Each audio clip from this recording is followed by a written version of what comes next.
जो कौमें वक्त के साथ साथ कुछ पस्त हो जाती हैं ना, या उनसे किसी भी वजह से मगलूब हो जाती हैं, तो मगलूबियत की जो आखिरी जो उसका एक सतह होती है ना, वो ये होती है कि उनके अंदर किसी भी किस्म की जो क्रिएटिव या तख्लीकी सलाहियत है ना,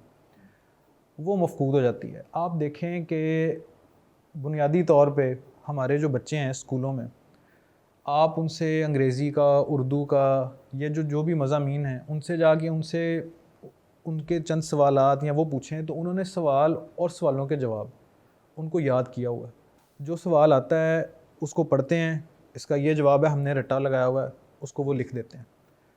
अगर किसी ने मज़मून तक लिखना है ना, मतलब अंग्रेज़ी में माई फादर, तो उसने वो मज़मून याद किया हुआ है। हो सकता है कि याद किए हुए मज़मून में जो फ़ादर की औसाफ हैं वो उसके बाप में शामिल ही ना हों, उसको वो पता नहीं चलेगा आखिर